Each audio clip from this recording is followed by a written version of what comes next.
Olá a todos. Hoje eu tenho o prazer de apresentar o professor Eduardo Passos, que é médico ginecologista, professor do Departamento de Ginecologia e Obstetrícia da URGS e chefe do Serviço de Fertilidade do Hospital Moinhos de Vento, em Porto Alegre. O professor Eduardo vai falar sobre preservação de fertilidade no tratamento do câncer. Passos, muito obrigada por aceitar o convite. Tudo contigo, então.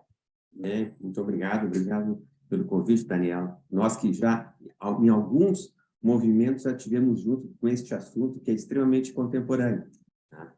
E eu vou colocar não só a situação do câncer em si, mas eu vou tentar colocar algumas coisas que dizem respeito a o que nós, como clínicos, devemos fazer para avaliar uma paciente diante da perspectiva de reduzir o seu potencial fértil. Tá? Então, eu vou colocar aqui. Ok. Então,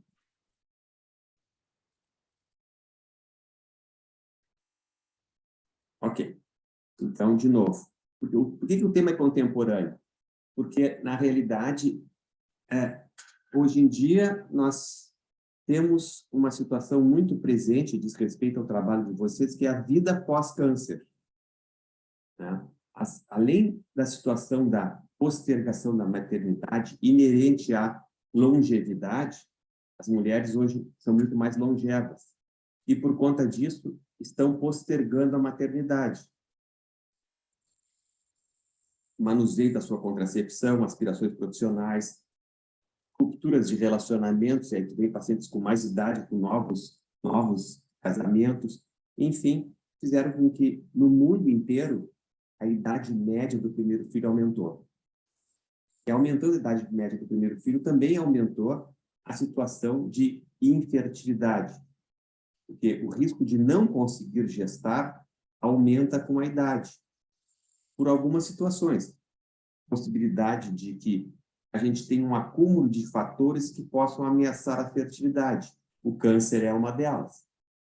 A gente tem uma diminuição da reserva ovariana quanti e qualitativa dos ovários. Tá?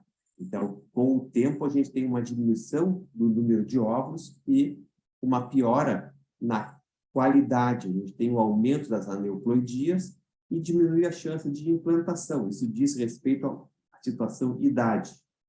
A gente vai pensar numa paciente que se depara com uma doença oncológica e a gente vai ter que postergar essa decisão de gestar. No tempo, ela vai se apresentar com o ovário, com óvulos, se esses óvulos persistirem após o tratamento, com uma qualidade, além do processo inerente à quimioterapia, que vai reduzir ou vai entrar na menopausa, com a qualidade que a idade traz. E uma coisa que mundialmente tem sido feita é essas famosas que engravidam com mais idade, mas elas não falam que pegaram óvulos doados. Então, dá uma falsa ideia de fertilidade eterna. Recentemente, a gente teve a Cláudia Raia aqui, com 55. Ora, elas não falam que pegaram óvulo doado. A única pessoa que emprestou a sua imagem para nós, da sociedade brasileira, e nós fizemos uma campanha, foi a Ivete Sangalo, onde ela congelou óvulos e teve filhos depois, e ela emprestou a sua imagem graciosamente para que se fizesse uma campanha educativa. Mas acaba ficando no obscurantismo porque a gente vê novas famosas, de novo, com essa ideia de que pode engravidar em qualquer momento. E aí eu diria que o aconselhamento reprodutivo, faz parte da consulta, no caso oncológica, no caso ginecológica, na consulta médica. Eu digo hoje, na escola, a gente fala, na disciplina de gineco, a gente fala sobre contracepção e infertilidade. A gente não fala sobre fertilidade. E a gente tem que mudar isso. A gente está mudando. Na disciplina de gineco, a gente está falando como prevenir a infertilidade, porque faz parte do nosso aconselhamento reprodutivo. Então, eu acho que falar sobre perspectiva e diminuição da fertilidade é importante. E é negligência a gente não tocar nesse assunto.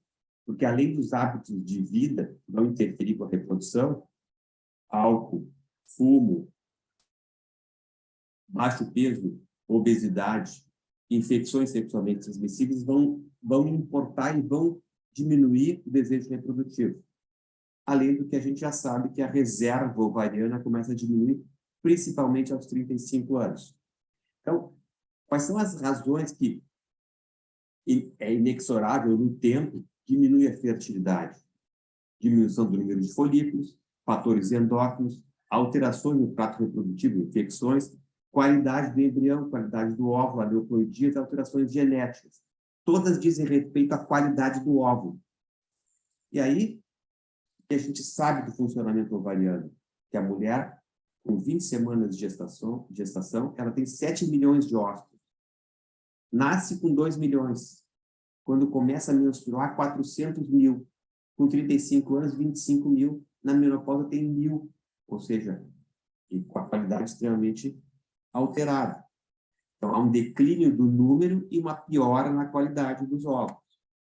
E como a gente consegue mensurar essa reserva de óvulos que ela tem? Isso nos interessa porque eu sou oncologista. Essa paciente vai fazer um tratamento oncológico, químio, rádio, vai me diminuir a vida ovariana ou ela vai entrar na menopausa? Ou ele vai ficar sem espermatozoide? Eu não estou falando do homem, estou falando da mulher. Como eu vou medir hoje a reserva ovariana, se esse ovário tem uma perspectiva de produzir mais óvulos ou não? 3 exames, basicamente. A dosagem de FSH basal até o 5º dia, a contagem de folículos antrais e o hormônio antimileriano. Então, eu doso o FSH até o 5º dia. Se estiver acima de 10, eu tenho uma perspectiva de baixa reserva. Ou seja, eu tenho a perspectiva de que ela não produza muitos óvulos se eu for estimular para recuperar esses óvulos. Eu vou fazer uma ecografia até o 5º dia do ciclo e vou contar os folículos antrais, que são aqueles que são factíveis de serem captados e serem desenvolvidos neste ciclo. Se tiver mais de 10 folículos, ela tem uma boa reserva. E, mais recentemente, em 2010, um grupo da Ásia apresentou o hormônio antimileriano como sendo um hormônio que vai nos dizer quando a mulher vai entrar na menopausa. Não se conseguiu estabelecer essa relação na sociedade ocidental, mas a gente tem como um marcador importante de resposta ovariana quando a gente vai estimular o ovário para tirar óvulos. E, importante aqui, eu vou acessar a reserva antes da quimioterapia para ter uma ideia da reserva ovariana dela. E 6 meses depois da quimio, eu já tenho condições de ter uma ideia de como ficou o ovário. E aí eu doso o antimileriano para ver se houve um descenso importante. Isso é uma maneira de avaliar o quanto ela teve de perda na sua reserva. Ele é o melhor parâmetro para avaliar a reserva ovariana. Então, é importante incorporar isso no aconselhamento reprodutivo nessa paciente que está na minha frente. Eu vou ter uma ideia de como está o teu ovário e se ela não vai fazer nenhum procedimento de preservação da fertilidade, pelo menos eu posso dar um norte para ela na sequência. E vamos pensar o seguinte, na área específica, o que está associado com diminuição de reserva ovariana? Porque uma coisa é o assunto em questão, vamos preservar a fertilidade em pacientes que têm uma doença oncológica e vão se submeter a um tratamento. A gente sabe que a quimioterapia, a radioterapia podem, agora as imunoterapias podem e alteram os gametas, ficando sem, entrando na menopausa. Mas a gente aprendeu agora que pacientes que têm família com câncer de mama e que são portadoras do gene, da mutação do gene BRCA, elas têm reserva ovariana diminuída. Então, tu tem uma mulher com 30 anos que está sendo monitorada porque a mãe teve câncer de mama ou a avó e ela tem o gene, essa tem que ficar no radar do clínico porque essa tem indicação de congelar o óvulo, porque ela vai entrar, vai ter uma reserva ovariana diminuída. Isso a gente aprendeu agora há pouco, saiu no Congresso Europeu do ano passado, março do ano passado, 2021, teve um evento só sobre BRCA e diminuição da reserva. Os pacientes oncológicos, doenças autoimunes, e a gente tem colocado doenças benignas que podem alterar a fertilidade. E aí se viu, na sequência, outras situações que estão relacionadas à diminuição da reserva e à implicação na fertilidade. Trabalhos recentes, 2018, 2019, mostrando que é 2010, não, 2019, desculpa. Câncer de mama, linfoma, leucemia, sarcomas, câncer cerebral, gastrointestinal, estão associadas à alteração e influência dessa situação na reserva ovariana. Então, é importante que nós, clínicos, sou oncologista, eu estou com um paciente, vou manusear, eu tenho que ter ideia de que, ok, mesmo a vida dela vai continuar, eu não vou, não congelou óvulo, não congelou sêmen, mas ela, especificamente a mulher, ela já vai ter a reserva diminuída. É importante que eu saiba disso, tá? De orientar. E, nesse sentido, a ideia é o que oferecer às mulheres. Tá? O que oferecer às mulheres, na medida em que eu sei que eu vou ser submetido a uma quimioterapia, e eu sei que essa quimioterapia vai deixar ela na menopausa, ou, no mínimo, ela vai diminuir a vida ovariana em 4 anos. Então, hoje, o que a gente tem? E saiu um guideline da Sociedade Europeia de Reprodução Humana e Embriologia, todas as perspectivas de se oferecer às mulheres esses tratamentos. Então, congelamento de óvulos, congelamento de embriões, congelamento de tecido ovariano, o análogo de NRH, a transposição ovariana e cirurgia ginecológica conservadora. O congelamento de óvulo é, enfim, a perspectiva mais imediata, mas assim, o que a gente tem? No congelamento de óvulo e no congelamento de embrião, eu necessariamente preciso usar medicações para estimular o ovário. E a resposta ovariana vai ser o crescimento folicular, o desenvolvimento de uma codominância de folículos, e eu vou ter este ovário, se espera com essa configuração, onde eu vou ter vários folículos que vão ser funcionados. Eu vou poder funcionar esses folículos, então, necessariamente, eu vou usar uma estimulação. E aí, a grande coisa interessante que a gente aprendeu, eu começo com gonadotrofina, FSH e LH, basicamente FSH+, e quando tenho folículos acima de 14 milímetros, eu vou usar o antagonista do hormônio liberador de gonadotrofina para ele não liberar LH, para não maturar o folículo antes do tempo. Mas, para vocês, a gente entra com medicação, controla na ecografia o diâmetro folicular médio. Quando tem um diâmetro folicular de mais ou menos 18 milímetros, 16, 18, a gente matura com HCG, que tem a molécula similar ao LH, e eu vou fazer a punção 36 horas depois. Vou tirar esses óvulos. Como é feita? Paciente em posição ginecológica, a agulha vai no ecrã, vai no ovário, aspira, a gente vai manusear esse material. Seja para fertilização, seja para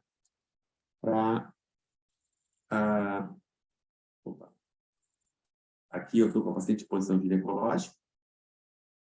No ecrã, vocês estão vendo a agulha entrando no ósseo, no folículo, aspirando o folículo. Aqui vocês conseguem ver o manuseio deste material, a identificação, separação, segregação dos mesmos, a colocação em gotas de meio de cultura, ou posteriormente para congelar. E aqui a observação, como é que é a imagem ecográfica, aspirando o folículo. E no caso, se eu vou congelar embriões, a gente consegue ter uma ideia do desenvolvimento na incubadora. Nossa incubadora consegue perceber o ócito fertilizado e, no tempo, esse ócito, 24 horas, geralmente em 20, 24 horas, tu tens a clivagem. Então, tu tens 2 células, vocês estão vendo aqui a divisão, e a gente consegue, essa nossa incubadora tem um time-lapse que vai fazendo fotos seriadas, e a gente consegue ver todo o desenvolvimento embrionário. Imaginem que a gente consegue ter essa relação, ver em que momento parou, ou cultivar até o 5º dia. Em algumas situações, a gente congela no 3º dia, e em outras situações a gente congela no 5º dia. E o congelar no 5º dia é interessante, em algumas situações, porque a gente pode estudar no embrião algumas alterações gênicas ou cromossômicas. Então, pacientes que têm mutação do gene BRCA, por exemplo, eu posso identificar no embrião. Pacientes com fibrose cística, pacientes com várias doenças gênicas, eu posso identificar no embrião para transferir o embrião que não tem, que não é acometido dessa situação. Tá?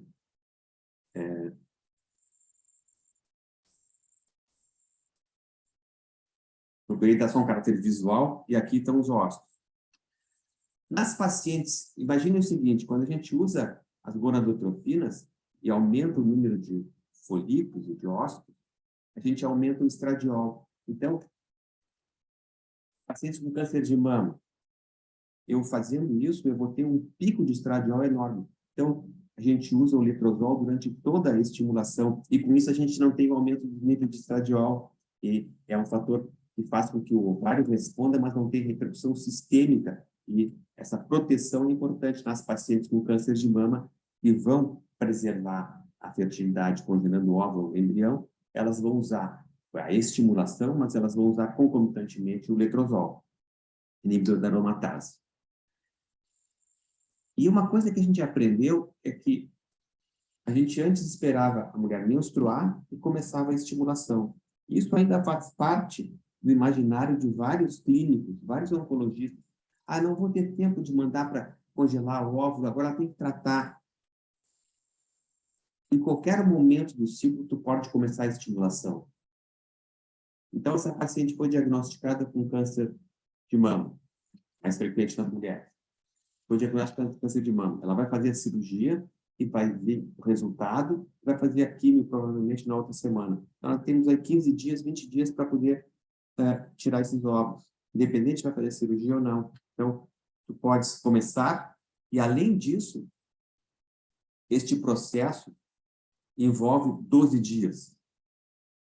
O processo subsequente, se eu quero pegar mais óvulos, eu estimula, tira os óvulos, espera 2 dias e começa a estimular de novo, para fazer 2 funções, 2 retiradas de óvulos num ciclo pequeno de tempo. Chama dual stimulation, ou seja, a gente faz 2 ondas de estimulação num curto espaço para pegar mais óvulos. É uma alternativa interessante para a gente angariar um maior número de óvulos em uma paciente que tem uma urgência, né, do seu tratamento. Então, a preservação da fertilidade ocorre nesse sentido. Congelamento de óvulos, congelamento de embriões, congelamento de tecido ovariano.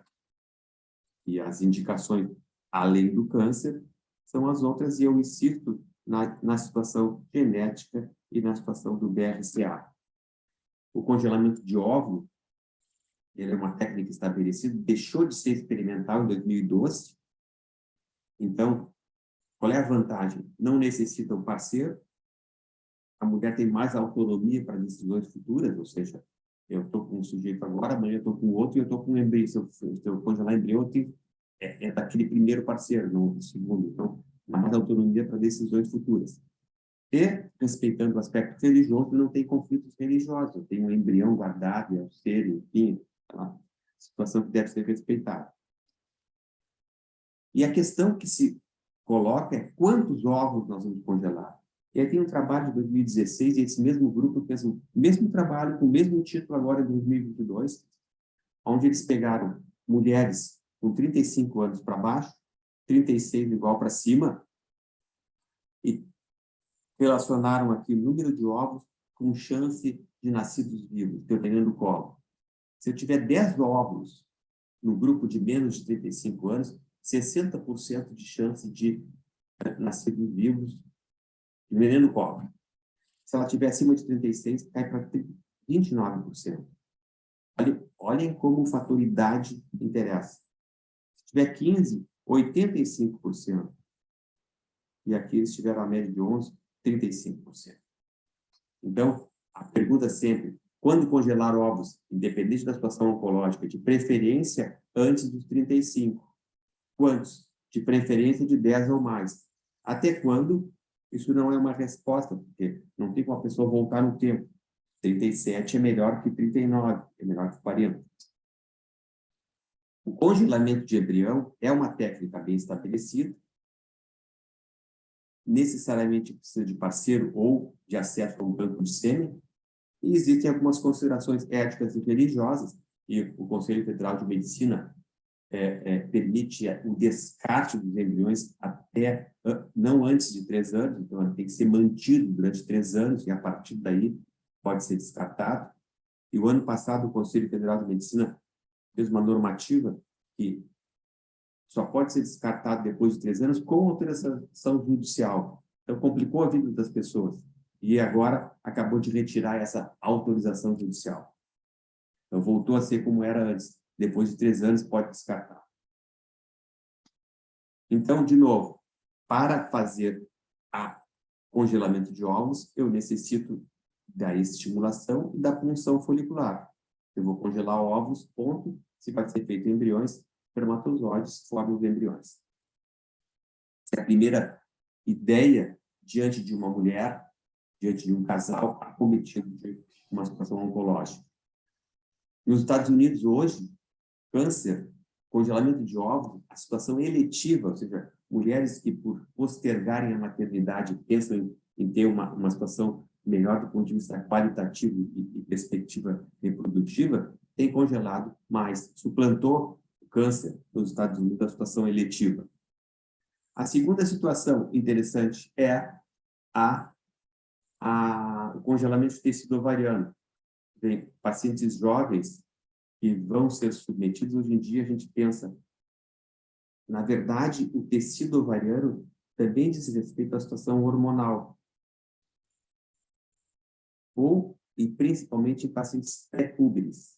Não tem como eu estimular uma mulher que não entrou no menarque, não começou a primeira menstruação. Então, tu vai tirar um fragmento de tecido ovariano. Deixou de ser experimental, em alguns países sim, mas os Estados Unidos liberou.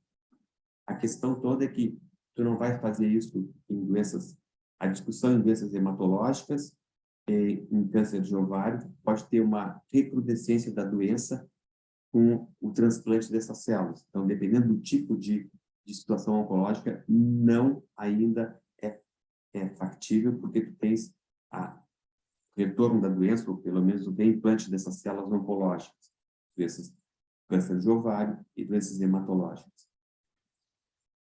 A outra situação é a gente tirar tecido ovariano e maturar in vitro, mas como isso não foi um procedimento, não é um procedimento novo, mas os resultados com a maturação in vitro não foram tão bons. Na verdade, a maturação a partir de tecido ovariano é melhor. Tem um sujeito, Octay, está nos Estados Unidos agora, e ele, trabalhando com preservação da fertilidade, com tecido ovariano, implantou o tecido ovariano no subcutâneo e aparece o folículo se desenvolvendo, o óvulo, a partir do braço. Ele implantou no braço e conseguia fazer a ecografia e tirar o óvulo a partir deste implante. Uma outra situação que vocês se deparam, estão com a paciente com câncer de mama, ela não fez o congelamento, ou não vai fazer o congelamento, desculpe, então vai fazer sua quimioterapia.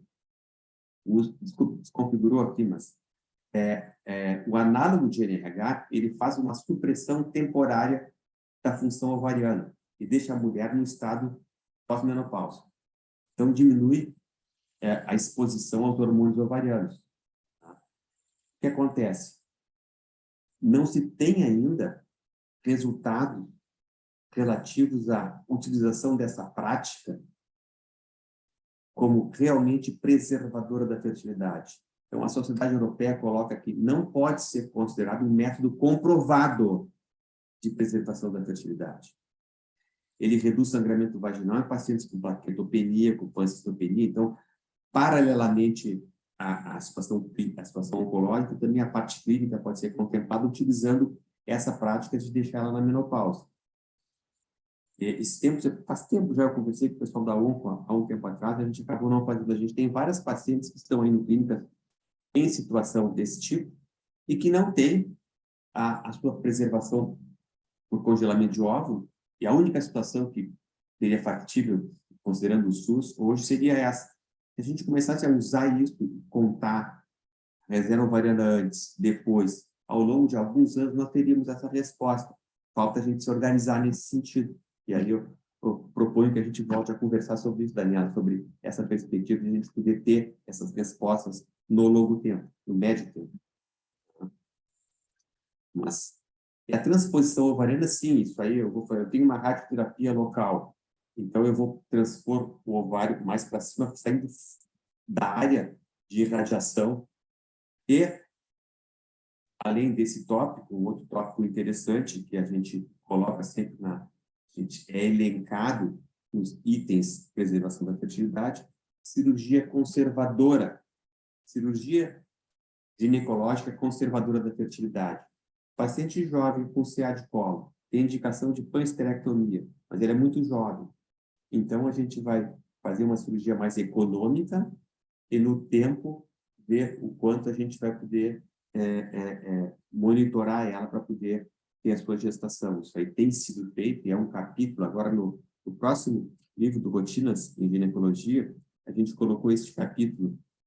A Susana Pessini foi convidada pela Sociedade Brasileira para falar, fazer um guideline sobre isso, e a gente pediu para ela, a gente colocou ela e o Valentino para fazer esse capítulo junto no Rotina, que é interessante. Eu sou um clínico, eu vou fazer a esterectomia. A gente teve um caso de uma paciente jovem que tinha um tumor suposto por imagem, e foi proposto para ela que ela faria a cirurgia e, conforme for, faria a panesterectomia. Aí ela veio falar comigo, ela estava no hospital público de Porto Alegre, no outro Fêmea. E aí ela veio e eu, puxa vida, aí eu liguei para o pessoal da ONCO, lá do Clínicas, o Valentino e a Suzana, e eu pedi para falar com o pessoal do Fêmea. O pessoal disse que não, a nossa rotina aqui é essa e deu para ti. Não fizeram nem negociação no sentido de discutir cientificamente. Então, a gente conseguiu lá no Clínicas que ela manda para a rede, acabou voltando lá para o Clínicas. Tumor border veio, congelou conosco, preservou aqui conosco os óvulos, voltou, fez as plaquímio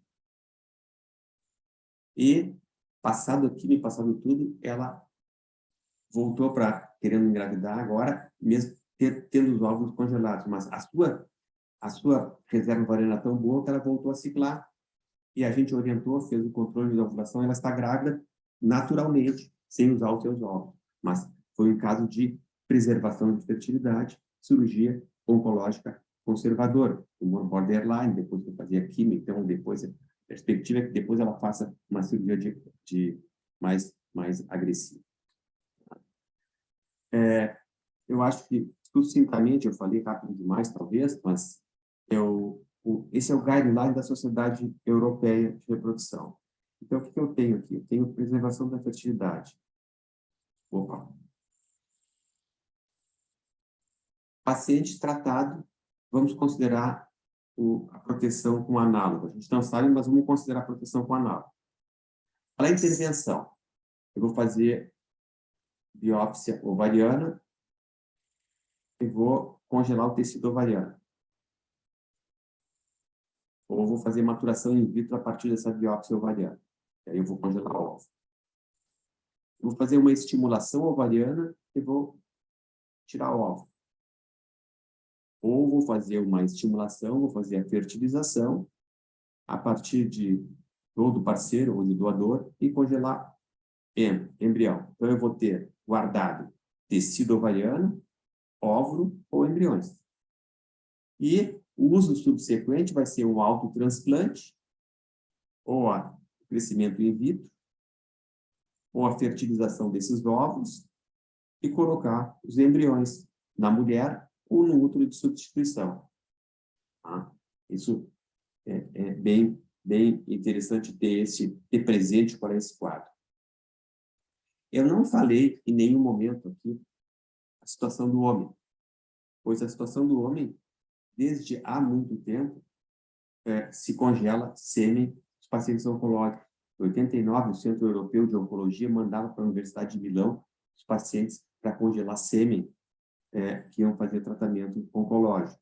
Em 93, a gente fez um projeto no Clínicas de ter um banco de sêmen para pacientes oncológicos, mas a gente não tem custeio.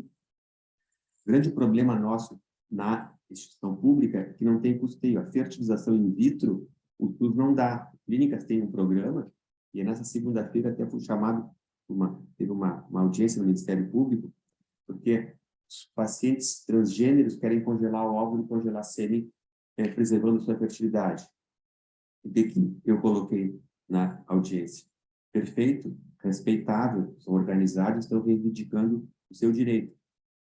Leia-se, pacientes oncológicos, pacientes inférteis, todos devem ser envolvidos por uma questão de isonomia e o sistema deve dar. Então, ficou se discutir na sequência essa perspectiva. Existe essa demanda há muito tempo do Ministério da Saúde para que propicie isso.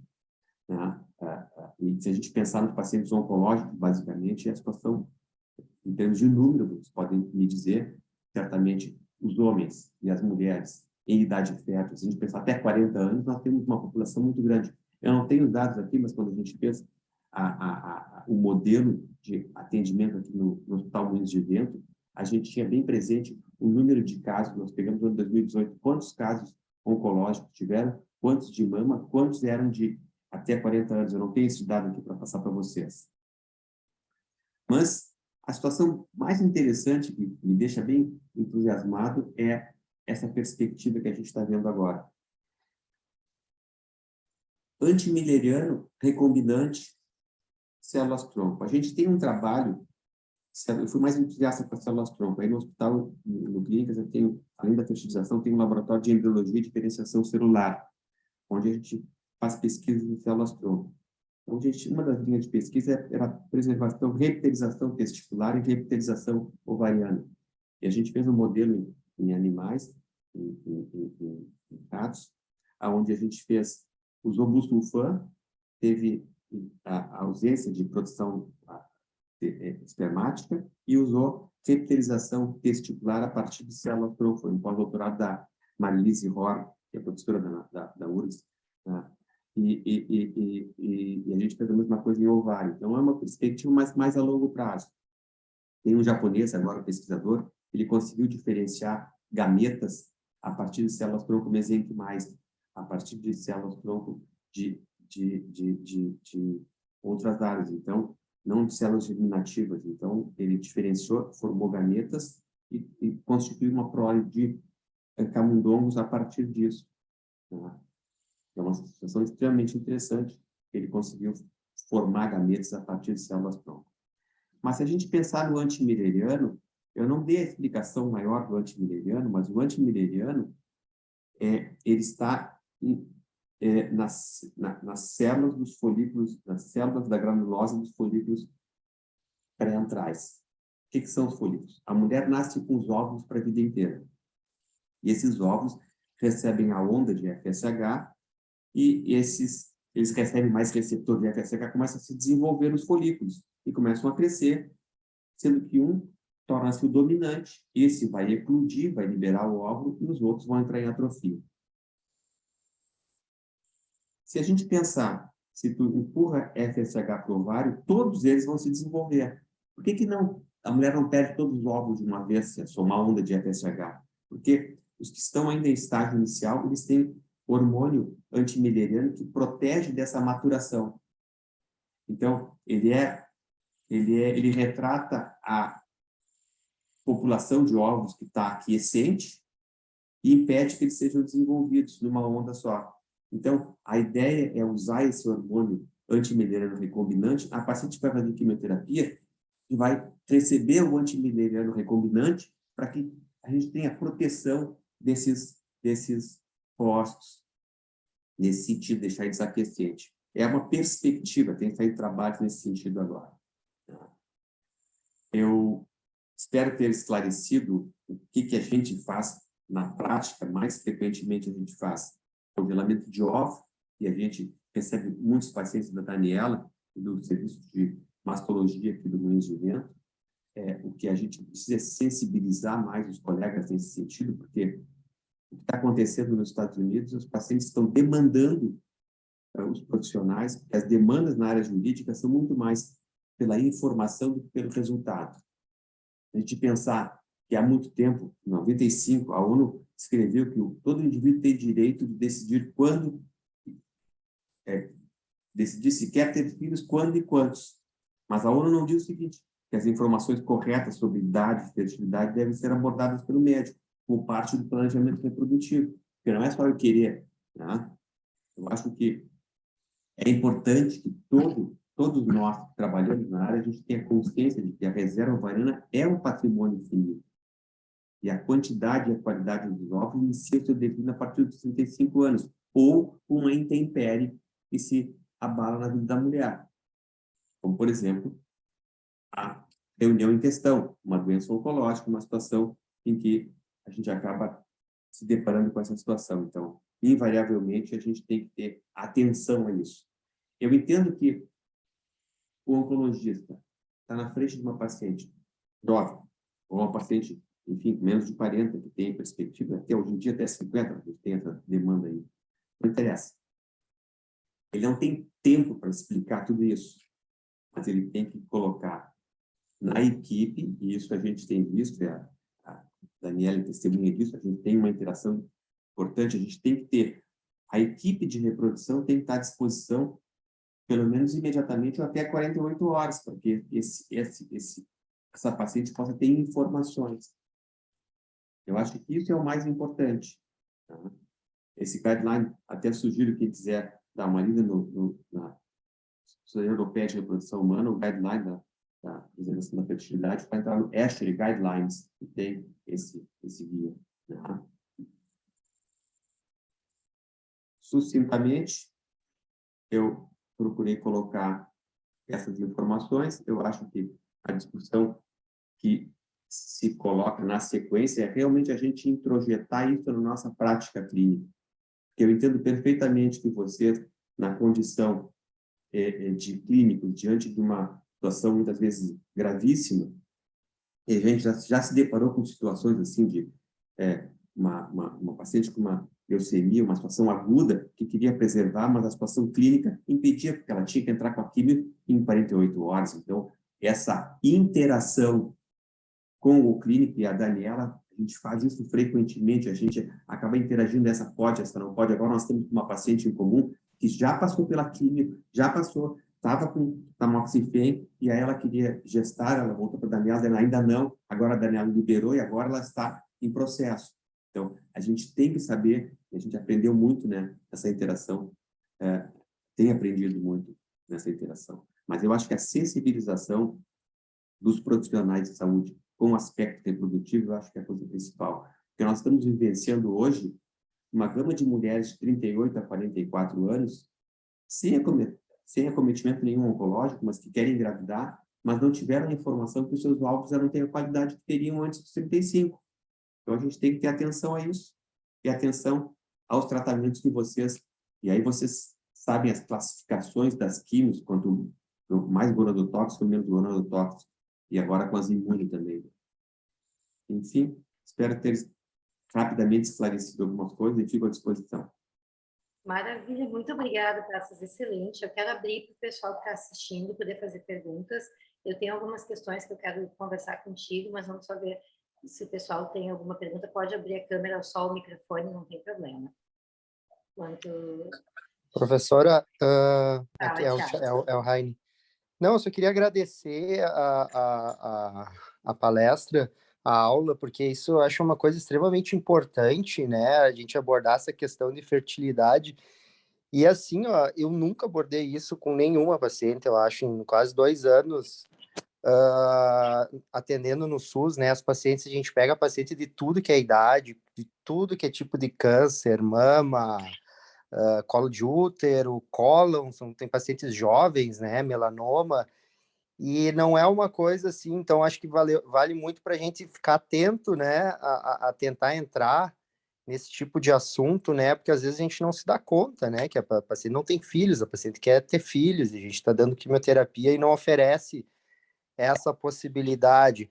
Obviamente, a gente está num contexto de SUS, talvez a questão financeira, muitas vezes, de tu fazer um procedimento e depois guardar óvulos, né? Isso tem um custo, né? Talvez seja um pouco mais difícil, mas acho importante aí a gente se ligar nisso, né? E tentar entrar mais vezes, né?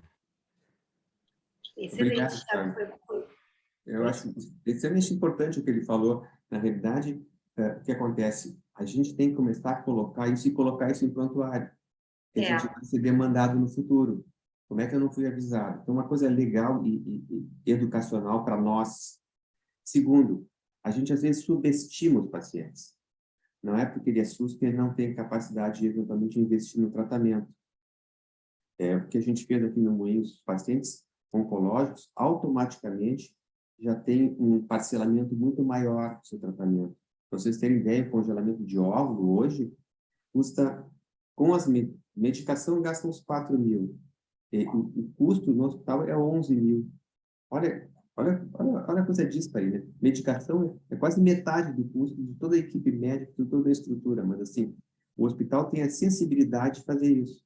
E se a gente conseguir que o SUS, né, a gente está aqui há muito tempo, mas se o SUS tiver, vai ser uma coisa maravilhosa, né? A gente tem que priorizar algumas doenças, etc. Enfim. Ótimo. Matina? Oi, bom dia, doutor Eduardo, muito obrigada pela aula. Entrando aí no que mais ou menos o Thiago falou, talvez seja uma pergunta muito simplória, mas a gente de fato não tem essa prática, né? Eu queria saber assim, se tu dirias que toda paciente em idade fértil que tenha desejo de gestar e que vai ser submetida a uma quimioterapia citotóxica deve pelo menos ser aconselhada do ponto de vista de fertilidade ou deve já investir numa preservação de óvulos? Eu não tenho dúvida nesse assunto, porque nas pacientes não oncológicas, a gente tem um descenso, e é uma orientação hoje. Eu agora tive um congresso brasileiro, eu disse, é negligência do profissional médico não informar uma paciente que está na frente dele se ela quer engravidar ou não quer engravidar, que ela deve pensar em preservar sua fertilidade. Ou decidir diferente, tentar engravidar logo. Porque a partir dos 35 começam as alterações cromossômicas. Para vocês terem ideia, uma mulher aos 25 anos, a chance de ter um nenê com síndrome de Down, que é compatível com a vida, as outras todas não são compatíveis com a vida, é de 1 em 1.500. Ela mesma, aos 38 anos, é 1 em 100. Aos 45, 1 em 30. A chance de conseguir engravidar, se ela tiver relação no dia da ovulação, aos 25 anos, é 35%. Entre 30 e 40 é 25%. E acima dos 40, 10%. Por quê? Porque aumenta as alterações cromossômicas. Aí a paciente jovem, ou a paciente de idade fértil, ela vai ser submetida a um tratamento citotóxico, gonodotóxico. Ela vai ter uma diminuição, no mínimo uma diminuição da reserva. Essa paciente que eu citei para vocês, que eu fiquei entusiasmado, que a gente conseguiu fazer o processo, e ela engravidou naturalmente. Então, vamos botar na nossa avaliação a reserva ovariana dela antes. No mínimo, eu tenho que saber se ela tinha uma boa reserva antes e depois diminuiu muito, ou entrou na menopausa. E se ela puder fazer o congelamento, sem dúvida nenhuma, não tenho dúvida que isso aí é um benefício, assim como para os homens congelar o sêmen. Eu acho que é importante. Eu entendo que a dificuldade é porque tem tantas informações. Esses pacientes, a gente está vendo, eles fazem uma corrida de obstáculos. Ele vai fazer a ressonância, vai fazer isso, vai fazer aquilo. Então, tem que ter uma equipe para que vocês possam encaminhar e essa paciente receber a informação. Foi isso que a gente fez aqui, né? A gente tem o telefone 24 horas à disposição para a gente poder atender a urgência, porque pode dizer assim, não é urgente, pode falar amanhã. Não, os pacientes é urgente. E a gente tem que estar disponível. Eu acho que várias coisas que a Martina e o Thiago levantaram aqui, né, passos assim, tem que lembrar. A primeira coisa é lembrar que a gente tem que falar de fertilidade. A consulta oncológica ela é muito extensa, muito extensa. Ela é tão extensa que a gente não consegue dar conta de todos os assuntos numa única consulta, principalmente quando a gente fala de pacientes que vão fazer quimioterapia. E aqui eu quero só chamar a atenção que a gente está falando de mulheres e de homens também, como tu bem pontuasse, né? A gente não pode esquecer de oferecer isso para os homens, principalmente aqueles que têm tumores germinativos, são jovens, ainda não tem prole, enfim. Então, a gente tem que estar sempre com esse discurso alinhado e não deixar de oferecer. Mas eu vejo que falta muito essa cultura de falar, a consulta é longa e talvez a gente deva dividir esses assuntos com mais gente da equipe. Então, seria muito importante até estabelecer, como a gente fez no Hospital de Saúde Suplementar, no SUS é um desafio maior, né, Passos, mas estabelecer um contato meio que direto com vocês, de paciente que sai da oncologia, honestamente, vamos ser bem práticos, estão todos os residentes para me ajudar aqui se eu estiver exagerando.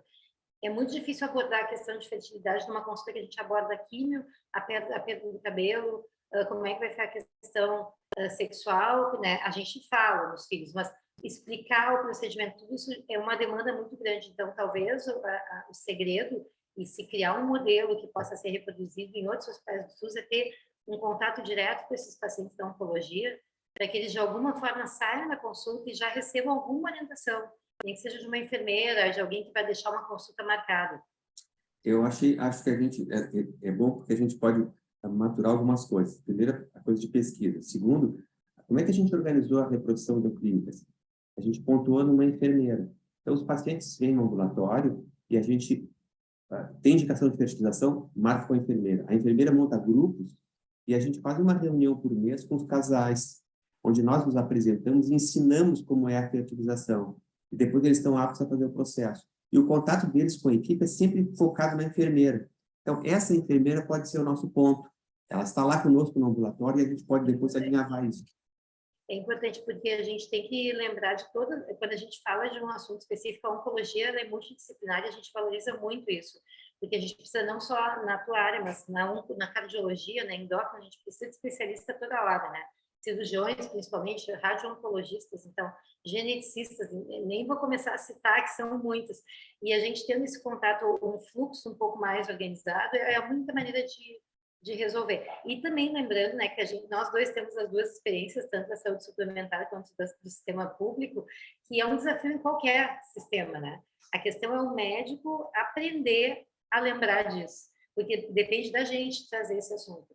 E a outra mensagem que eu queria ver, quem não concordar pode falar, é que muitas vezes a gente deixa de oferecer tratamentos que a gente julga por questões pessoais que são caros para o paciente. Mas, eventualmente, se a gente oferecesse ou dissesse que existe essa possibilidade, o paciente poderia ter a opção, a oportunidade de pensar nisso, e não é pouco comum a gente ver pessoas que juntam recursos, que têm ajuda de família, de amigos, enfim. Então, eu acho que a gente deixar de falar porque não tem no SUS não é o mais correto. A gente precisa dizer que existe essa possibilidade. Isso é uma coisa que tu falasse muito sério, porque a gente, às vezes, eu vejo nas discussões, tem duas coisas que eu acho que é fenomenal, e é uma prática nossa no clínico. Há exames de fora, quando se discute um caso, exames não sei o que de fora, porque de fora é ruim, de dentro é bom, amanhã tudo vai estar fora. Eu sempre digo para os residentes, quando eles dizem isso, não, amanhã tudo vai estar fazendo exame lá fora, tudo é bom, então não precisa botar esse de fora. Segundo, o paciente automaticamente ele é SUS, então eu vou dar medicação, essa medicação é mais barata. Olha, só um pouquinho. Eu vou dar medicação de eleição. Né? Porque senão eu estou sendo preconceituoso e estou sendo muito segregacionista. Não, na verdade, não, a paciente tem que ter o melhor. Ela pode te retornar e perguntar se tem uma segunda linha. Não, de jeito nenhum. Isso aí. Alguém tem mais alguma pergunta, pessoal? Não, desculpa, professora, só em relação à questão de custo, assim, acho que é importante a gente saber, obrigado, professor, por ter nos falado, assim, porque aí a gente, na hora que for abordar, a gente já pode, se o paciente perguntar, a gente já fala alguma questão mais ou menos de média de custo, mas, por exemplo, assim, o armazenamento desses embriões, como é que fica, assim, como é que é feito esse pagamento? É mensal? Como é que é, assim? Eu não tenho ideia de quanto que... Sim. Seja embrião, seja óvulo, os pacientes fazem o procedimento, 6 meses depois eles recebem um boleto de R$ 117 por mês para manter esse material.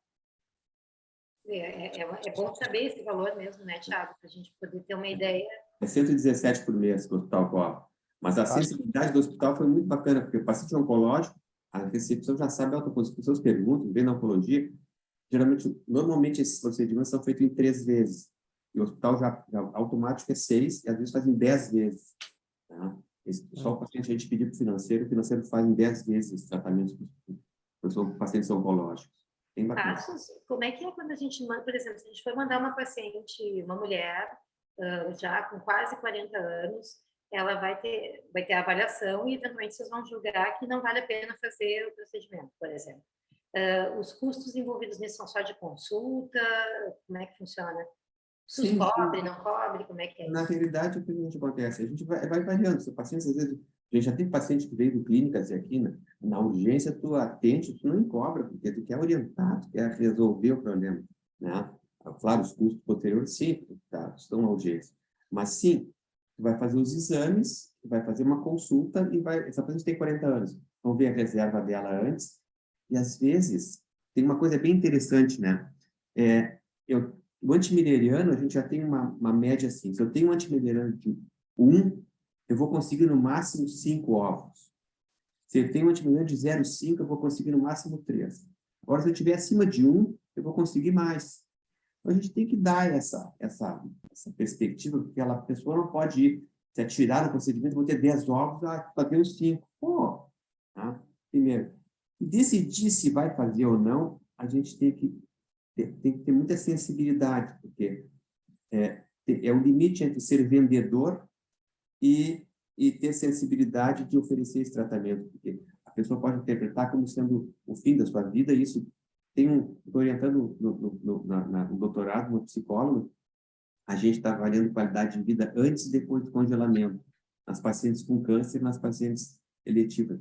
Os resultados são maravilhosos, porque as pacientes passam melhor a quimioterapia se tem material preservado. Isso já está na revista Cancer, há muito tempo atrás.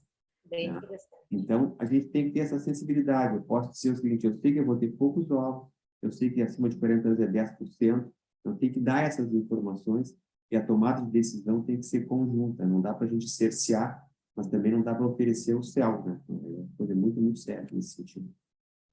E uma coisa também importante, que aquilo que tu falasse no início de trabalhar em conjunto, a gente já teve situações, né, Passo, de eu tirar a paciente do teu consultório, porque eu recebi imunistoquímica, era uma doença muito mais agressiva do que parecia, e eu queria começar a quimioterapia naquela semana. A paciente estava no consultório do Passo, da Isabel, ali, eu liguei e disse, olha, não é para fazer. Na hora, a gente fez quase uma teleconferência ali com viva voz para explicar, eu acabei de receber imuno. Então, isso também é uma questão de discutir caso a caso. A gente não pode perder o foco, que é o tratamento oncológico. Tudo que a gente está oferecendo aqui é para ajudar a pessoa a ter uma qualidade de vida, uma vida melhor, mas ela precisa sobreviver a isso, né? Então, se a gente tem qualquer desconfiança, eu queria deixar também essa mensagem, se a gente tem qualquer desconfiança de que possa prejudicar o tratamento, é melhor a gente recuar e fazer o tratamento de uma vez, né? Passo, que a gente combina. Eu sempre digo uma coisa que pode ser grosseiro, mas assim, essa pandemia nos mostrou o caráter de vários médicos, né?